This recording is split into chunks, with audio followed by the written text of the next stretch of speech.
Hello to everyone, जय Hind students. I hope आप सब जो हैं अच्छे हैं और अच्छे से मजबूती के साथ जो है अपनी तैयारी कर रहे हैं।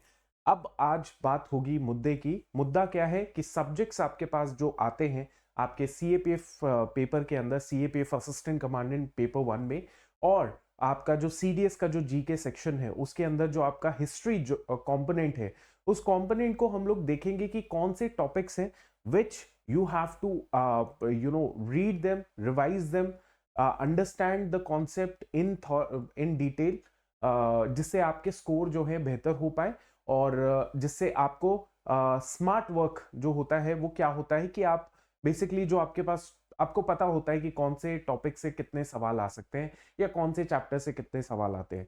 तो मैं आपको वो सारी चीजें आज के सेशन में बताने वाला हूँ। मेक श्योर कि आप इस पूरे सेशन को अच्छे से सुनिए, क्योंकि history is very complex and complicated subject. क्यों? क्योंकि बहुत वास्ट भी है, बोर भी कर देता है कई बार स्टूडेंट्स को, और एक तरीके से ऐसे भी लगता है कि यार पता नहीं यहाँ से आएगा कि नहीं। तो वो क्लैरिटी है कि हाँ यहाँ से आएगा, तो आप फॉर श्योर बहुत अच्छे से अपनी तैयारी करते हैं। मैं आपको शुरू करता हूँ। सबसे पहले मैं आपको बेसिक्स ऑफ हिस्ट्री की बात करूं तो आपका चाहे हिस्ट्री सीडीएस का है, सीएपीएफ एग्जाम का हिस्ट्री है, उसमें जो सवाल आपके पूछे जाएंगे वो अराउंड कितने पूछे जाते हैं? 15 सवालों से लेके 25 सवालों तक पूछे जाते हैं, है ना। 15 से 25 मतलब 15, 16 भी पूछ सकते हैं, 18 भी पूछ सकता है, 22 भी पूछ सकता है, 23 भी पूछ सकता है। दूसरी बात, हिस्ट्री का जो वेटेज होता है वो कौन से कंपोनेंट से सबसे ज्यादा आता है? सबसे पहले तो आप ये सीखिए कि एंशिएंट हिस्ट्री होती है, ठीक है। We have the ancient history, medieval history, ठीक है, medieval हिस्ट्री है, and then you have the modern history, you have the modern history, ठीक है। Ancient, medieval and modern history आप सभी की होती है। अब ऐसे मेरा जो स्ट्रैटेजी है, वैसे आपने सुना होगा कि जनरली जो आपको सुनने में मिलता होगा कि medieval छोड़ के चले जाओ, वहां से सवाल नहीं आते, वो ठीक ठाक है, कुछ लेवल तक ठीक चीजें हैं। लेकिन मुझे ये लगता है कि पूरा सब्जेक्ट, हिस्ट्री के 3 आप कंपोनेंट मान लो जो कि तीनों के तीनों सब्जेक्ट ही हैं। तीनों के तीनों सब्जेक्ट्स में एक पूरे के पूरे हिस्से को छोड़ना सही नहीं है। तो सबसे पहले मैं आपको बता देता हूँ कि मेडिवल हिस्ट्री जो है, इसमें से जो आपको चीजें करनी है, चाहे सीडीएस वाला या सीएपीएफ वाला बच्चा है, वो आप गांठ बांध के कर लीजिए इन टॉपिक्स को। जैसे विजयनगरा एम्पायर, विजयनगरा एम्पायर, ठीक है, ओके। उसके बाद आपका जो नेक्स्ट टॉपिक होना चाहिए, ठीक है, उसके बाद जो आपका नेक्स्ट टॉपिक होना चाहिए दैट हैज टू बी भक्ति एंड सूफी मूवमेंट, भक्ति एंड सूफी मूवमेंट, ठीक है, राइट। उसके बाद आपका जो तीसरा टॉपिक होना चाहिए वो कौन सा होना चाहिए, मैं आपको बता देता हूं। ट्रैवलर्स का टॉपिक है, through the eyes of the traveller, through the eyes of the traveller, eyes of traveller, through the eyes of the traveller. ये 3 जो चैप्टर्स हैं ये एनसीईआरटी के चैप्टर्स हैं। आप थीम क्लास 12th की थीम्स जो किताब है, उस थीम्स में जो सेकंड थीम है उसमें 3 चैप्टर ये दे रखे हैं, ठीक है। अब एक बड़ा इंपॉर्टेंट पॉइंट है जिसको मैं हाईलाइट करना चाहता हूं। बच्चा बोलेगा सर मेडिवल हिस्ट्री में तो ये भी आता है, क्या आता है? बच्चा क्या बोलता है कि सर मेडिवल हिस्ट्री में तो दिल्ली के सुल्तान भी आते हैं और मुगल्स भी आते हैं, ठीक है, एंड मुगल्स भी आते हैं। लेकिन मैं आपको बताना चाहता हूं कि इनका जो वेटेज है ना वो अब ना के बराबर हो चुका है, और इनका अगर एक आधा सवाल गलती से भी फंस गया, जो कि नहीं फंसेगा, अगर गलती से भी फंस गया तो आप दिल्ली और मुगलों को पढ़ के अपना बहुत समय जो है जाया कर देंगे, बहुत समय इन्वेस्ट कर देंगे, जिससे आपको आउटपुट कुछ नहीं मिलेगा। एक सवाल के लिए इतना सब पढ़ने का कोई तुक नहीं बैठता है कि नहीं। तो इसको मैं नहीं पढ़ाता हूं और इसको आपको भी नहीं पढ़ना चाहिए मेरे हिसाब से, ठीक है। साथ ही साथ ये मेडिवल हिस्ट्री की बात कर रहा हूं मैं, और मेडिवल हिस्ट्री में आपको ध्यान ये भी रखना है कि बहुत ज्यादा सीरियस नहीं होना मेडिवल हिस्ट्री के अंदर कि यार मेरे को तो पूरी मेडिवल हिस्ट्री पढ़नी है, वर्ड टू वर्ड पढ़नी है। ये पॉसिबल नहीं होता है ना, पॉसिबल नहीं होता, ठीक है। अच्छा, मेडिवल हिस्ट्री के अंदर एक और बहुत ही ज्यादा इंपॉर्टेंट टॉपिक है, ये तो मैंने एनसीईआरटी के आपको चैप्टर्स बताए थे। मेडिवल हिस्ट्री में एक और बहुत ज्यादा इंपॉर्टेंट टॉपिक है, और वो कौन सा टॉपिक है? मराठा मराठा एडमिनिस्ट्रेशन। ठीक है, मराठा एडमिनिस्ट्रेशन। इसको जो है आप अच्छे से पढ़ लीजिएगा, बिकॉज इससे एक आधा सवाल, 2 सवाल, 3 सवाल आते आते हैं। वो बात अलग है कि सवाल थोड़े से नहीं, बहुत मुश्किल से भी आते हैं, लेकिन 3 सवाल आते हैं तो 2 इजी होंगे, एक मुश्किल होगा, तो एटलीस्ट 2 सवाल तो आप कर ही लेंगे एक टॉपिक से, है ना। तो ये हो गया एंशिएंट हिस्ट्री, मेडिवल हिस्ट्री का पूरा हिसाब किताब। आपको और कुछ नहीं करना। अगर आपने ये 4 चीजें कर ली, मैं गारंटी देता हूं, अगर मेडिवल हिस्ट्री के ज्यादा से ज्यादा 10 सवाल आएंगे, 10 में से आप 5 सवाल, 6 सवाल, 7 सवाल सॉल्व कर पाओगे। ठीक है, सॉल्व कर पाओगे। अंडरस्टूड हुआ? तो ये बात मैंने आपको बता दी। अब आगे चलते हैं और मैं आपको बताता हूं नेक्स्ट चीज, और वो नेक्स्ट चीज है एंशिएंट हिस्ट्री के बारे में। तो एंशिएंट हिस्ट्री को मैं अगला लिख लेता हूं, एंशिएंट हिस्ट्री। ठीक है, एंशिएंट हिस्ट्री। एंशिएंट हिस्ट्री की मैं बात बताऊं आपको, तो आपको याद रखना है सबसे पहले जो आपका प्री हिस्टोरिक एज थी, that was called stone age, है ना, स्टोन एज। स्टोन एज से सवाल आपको पूछे जाते हैं सीडीएस के अंदर ज्यादा। ठीक है, जैसे पेलियोलिथिक, मेसोलिथिक, चैल्कोलिथिक, नियोलिथिक, है ना। ये लिथिक जो था, लिथिक डिनोट्स टू स्टोन, है ना। तो ये आपके लिए इंपॉर्टेंट है, स्टोन एज पढ़ लेना। मतलब मैं भी जब क्लास में पढ़ाता हूँ तो 2 क्लासेस के अंदर कवर अप कर लेता हूँ, यानी 2 घंटों के अंदर कवर अप कर लेता हूँ। उतना उतना पढ़ने की ही जरूरत होती है, इससे ज्यादा नहीं है।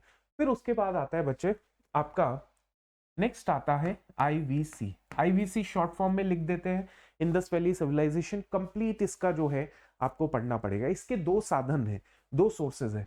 एक आईवीसी आप पढ़ सकते हैं लूसेंट से, लूसेंट जीके से, और जो दूसरी आईवीसी है वो आप एनसीईआरटी से पढ़ सकते हैं।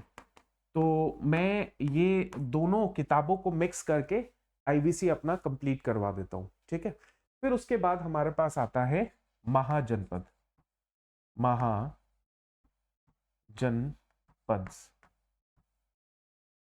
जनपद। 16 महाजनपद से, है ना। 16 महाजनपद पे आपको क्यों ये महाजनपद बने, फिर 16 में से 4 सबसे पावरफुल, 4 में से भी एक सबसे पावरफुल, क्यों वो पावरफुल हुआ, वहां के शासक कौन थे। तो हम लोग ऑब्वियसली बात किसकी कर रहे हैं? मगध की कर रहे हैं। तो मगध में कितने कितने शासक थे, तो वो आपको देखना पड़ेगा कि कैसे कैसे इंपॉर्टेंट पॉइंट्स इसके अंदर हमें कवर करने हैं। उसके बाद हमारे पास वैदिक एज आता है। वैदिक एज जो है, इसमें आपके पास 2 टॉपिक आएंगे, एक अर्ली आ जाएगा और एक आ जाएगा लेटर वैदिक एज। बहुत आसान है इनको समझना, है ना। अच्छा, मैंने एक काम गलत कर दिया, दैट इज कि आपका ये जो महाजनपद है ये बाद में आएगा। ऑब्वियस सी चीज है कि हमारा जो महाजनपद है वो आपका जो समय है वो समय लेटर वैदिक एज का है ना। तो इसको हम लोग ऐसे लिख देते हैं, महाजनपद, महाजनपद। ठीक है, सो जो आपका वैदिक एज है, अर्ली वैदिक एज, लेटर, जो लेटर वैदिक एज है, इसके जो लास्ट का समय था, वहां पे आपको महाजनपद के बारे में सुनना और पढ़ने को मिलता है। महाजनपद आगे, महाजनपद के बाद हम लोग बात करेंगे, इसके बाद महाजनपद के बाद हम लोग बात करेंगे मौर्यस की, मौर्यस की, एंड देन इसके बाद हम लोग बात करेंगे गुप्तास की, गुप्तास की। उसके बाद हम लोग बात करेंगे आपकी वर्धन एम्पायर की, इसकी वर्धन एम्पायर की। तो यार देखो, इसमें ना सारी चीजें ही इंपॉर्टेंट है, एटलीस्ट पढ़ना तो पड़ेगा। पर इसमें सबसे ज्यादा इंपॉर्टेंट जो एंशिएंट हिस्ट्री में है वो क्या है? सबसे ज्यादा important, that is Buddhism and Buddhism and Jainism. ठीक है, बुद्धिज्म एंड जैनिज्म। ये बुद्धिज्म और जैनिज्म आप 2 जगहों से कवर कर सकते हैं। एक तो ऑब्वियसली आप एनसीईआरटी से कवर करेंगे, और नेक्स्ट इज दूसरा जो जगह है दैट इज थीम्स। थीम्स 1 है, सॉरी, यहाँ पे आप थीम्स 1 एनसीईआरटी है हमारी क्लास 12 की, थीम्स 1 आप यहां से कवर कर सकते हैं और आप एनसीईआरटी से कवर कर सकते हैं, ठीक है। तो ये इस तरीके से आपको करने की जरूरत पड़ेगी, ठीक है। Buddhism, Jainism, okay. यहां पे ये भी इंपॉर्टेंट है, वैसे तो एनसीईआरटी के अंदर आपके जो इंडो ग्रीक्स थे, देन शाकास थे, ठीक है, उसके बाद कुशान्स थे, है ना। ये भी इंपॉर्टेंट है क्योंकि जब बुद्धिज्म जैनिज्म पढ़ोगे तो इनके बारे में पढ़ने को मिलेगा, क्योंकि कुशान्स हो गए, शाकास हो गए, कहीं ना कहीं इन्होंने हमारे भारत के हिंदुज्म को, बुद्धिज्म को, जैनिज्म को बहुत वेलकम किया, क्योंकि इनका खुद के धर्म नहीं थे, इनके पास खुद के अपने धर्म नहीं थे, इसीलिए, राइट। इसके अलावा जो हमारा जितने भी हमारे आर्ट एंड कल्चर है, आर्ट एंड कल्चर है, ठीक है, वो आपको पढ़ना पड़ेगा। जैसे हमारे पास स्तूपास हैं, बुद्धिज्म में stupas, specifically art and culture related to Buddhism and Jainism, ये आपको ध्यान में रखना पड़ेगा। तो ये हो गया एंशिएंट हिस्ट्री का syllabus, syllabus and important topic, इसको हम लोग ले सकते हैं। और मॉडर्न हिस्ट्री के अंदर मैं आपको बता देता हूं क्या करने की जरूरत है, ठीक है, मॉडर्न हिस्ट्री के अंदर। अच्छा, एक बहुत अच्छा तरीका भी बताऊंगा, इससे भी बहुत बेहतर तरीका होगा, जहां पे आपको टॉपिक्स मिल जाएंगे, जो टॉपिक्स आपको मस्ट टू प्रिपेयर हैं, वो मैं आपको पीडीएफ दिलवा दूंगा। अभी अभी दिखाने वाला हूं कैसे आपको पीडीएफ मिलेगी, दिखाता हूं। लेकिन फिर भी हम लोग मॉडर्न हिस्ट्री भी शुरू कर देखते हैं।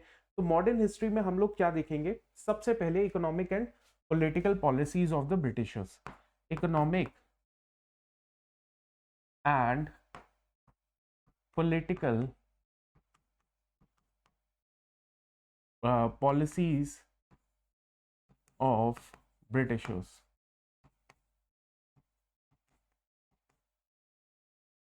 ठीक है, economic political policies of Britishers, जिसकी वजह से क्या हुआ, बहुत बड़ा इंपैक्ट पड़ा, और जिसकी वजह से अल्टीमेटली रिवोल्ट हुआ, रिवोल्ट ऑफ 1857, ऑफ 1857, ठीक है, रिवोल्ट ऑफ 1857। उसके बाद हमारा अर्ली कांग्रेस फेज आता है, जिसके अंदर 1885 से लेके 1905, ठीक है। फिर उसके बाद हमारा एक्सट्रीमिस्ट फेज आता है, फेज, ठीक है। तो ये एक्सट्रीमिस्ट फेज आया 1905 से लेके 1908 तक, ठीक है। उसके बाद कांग्रेस चलती रही, भारत चलता रहा, कुछ रेवोल्यूशनरी एक्टिविटीज भी हुई, और अल्टीमेटली क्या होता है, गांधीयन फेज आता है, गांधीयन फेज। और ये गांधीयन फेज 1915 से लेके 1947 तक तो रहता ही रहता है, ठीक है। अब ये छोटे टॉपिक्स हैं, मैं इनसे भी इलैबोरेटिव तरीके से आपको टॉपिक्स बता देता हूँ, ठीक है। जैसे बहुत सारे ट्राइबल रिवोल्ट्स हुए, वर्किंग क्लास मूवमेंट्स हुए, lot of things were happened, बहुत सारी चीजें हुई, जिसकी वजह से ये सारा पॉइंट, मतलब बहुत सारे टॉपिक्स हैं। जैसे ये वेबसाइट है, इट इज ओपन, है ना, open for everyone, which is very good, है ना, सबके लिए ओपन है। ऑल कोर्सेज में जाइए, डिफेंस में चले जाओ, है ना, डिफेंस में चले गए, ये है सीएपीएफ का बैच। अब ये बैच आपको यहाँ पे क्लिक कर दीजिए, है ना, क्लिक कर दिया, नीचे जाओगे तो यहाँ पे हमारे पास बैच इंक्लूड में क्या आ जाएगा, ये सब आ जाएगा, ठीक है, और स्टडी प्लान आ जाएगा, स्टडी प्लान, ठीक है। अब स्टडी प्लान ये ओपन है सब बच्चों के लिए, आपने पैसे दिए हैं आपके लिए ओपन, जिसने नहीं दिए उसके लिए भी ओपन है। अब इस स्टडी प्लान में हिस्ट्री का टॉपिक्स देख लेना, बस हिस्ट्री के टॉपिक्स देख लेना। कहाँ है मेरी हिस्ट्री, ये रही हिस्ट्री के टॉपिक्स, देख लो। अब जैसे ही आप हिस्ट्री के टॉपिक्स देखोगे, सबसे ज्यादा कॉम्प्रिहेंसिव करा रखी है। सबसे पहले एडवेंट ऑफ यूरोपियंस आ गया, ठीक है। मुझे लग रहा है कि आपको दिख नहीं रहा होगा, छोटे उसमें लिखा हुआ है, बट आपको बता तो दिया कि कैसे लेना है। Advent of Europeans part 1, part 2, British conquest, revolt of 1857, modern nationalism part 1, part 2, modern nationalism 1907 से लेके 1915, फिर revolutionary activity, Gandhian phase, Gandhian phase. उसके बाद 1935 से 47 तक, 3 टॉपिक इसके हैं सारे, वॉइसरॉय और governor, economic impact of British rule, socio religious reform movements, all tribals and peasant revolts, educational reform movement of working class and organisation. अगर आपने ये टॉपिक्स कर लिए, आपको कोई रोक नहीं पाएगा हिस्ट्री के अंदर। मॉडर्न हिस्ट्री की बात कर रहा हूँ, या अभी तक तो मॉडर्न हिस्ट्री की बात कर रहा हूं मैं। उसके बाद तो बच्चे एंशिएंट हिस्ट्री आती है, जो भी मैंने एंशिएंट हिस्ट्री में आपको पीछे बताया वो सारे के सारे टॉपिक्स यहाँ पे है, ठीक है। संगम एज भी यहाँ पे इंक्लूड मैंने कर रखी है, फॉरेन इन्वेजन, सातवाहनाज, ठीक है, Buddhism, Jainism, Mauryas, post Mauryas, ये सारा।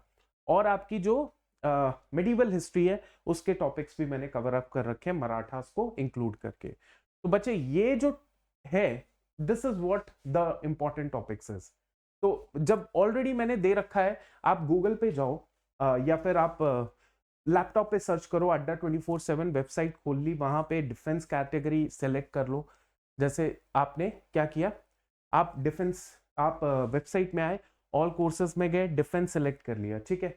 यहाँ पे आप जो भी बैच के बच्चे हैं, जैसे सीडीएस और सीएपीएफ की बात कर रहा हूँ, तो आप इधर क्लिक करो, सीएपीएफ में संकल्प 1.0 बैच में जाओ, और वहां पे आपको ये टाइम टेबल मिल जाएगा। और यही टाइम टेबल है जो जिसके बेसिस पे आपको पढ़ाया जाएगा, ठीक है। स्टडी प्लान, टाइम टेबल, हेयर जाओ और ये आपको टाइम टेबल मिल जाएगा, ठीक है। यहाँ पे देखो हिस्ट्री का भी है, और मेरा जो ज्योग्राफी है उसकी भी मैंने भर भर के क्लासेस ले रखी है ना। क्लाइमेट 1, 2, 3, नेचुरल हैजार्ड, और भी है क्या, बस इतना ही है, लेकिन बहुत भर भर के क्लासेस ले रखी हैं, बहुत ज्यादा कॉम्प्रिहेंसिव तरीके से क्लासेस ले रखी है, ठीक है। ये बात समझ आ गई? यस और नो जल्दी बताइए, इज इट क्लियर? यस। तो इससे बेहतर आपको और ऑप्शन नहीं मिलेगा। अगर आपको ये सोच रहे हैं कि सर मुझे तो पूरी गाइडेंस चाहिए प्रॉपर तरीके से, तो ये गाइडेंस के लिए आप क्या कर सकते हैं, आप बाय नाउ करिए, वहां पे आप यहाँ कोर्स ले सकते हैं हमारा Y588, ठीक है। Y588 ये कोड लगा लेना बेटा, ये कोड आप लगा लीजिए, अप्लाई आप कर दीजिए, और देखिए 80% का डिस्काउंट 24 महीने के साथ, टेस्ट सीरीज के साथ, सब कुछ इंक्लूडेड है। क्या? टेस्ट सीरीज के साथ, लाइव क्लासेस के साथ, पूरा का पूरा बैच, सब कुछ इंक्लूडेड है। 24 महीने की वैलिडिटी, 80% का डिस्काउंट, ठीक है, सब कुछ इंक्लूडेड है। तो ये कोड आप लगा सकते हैं, Y588 लगा लीजिएगा, और जो भी बैच लेना है आप ले सकते हैं फिर, ठीक है। चलिए, thank you so much and जय हिंद।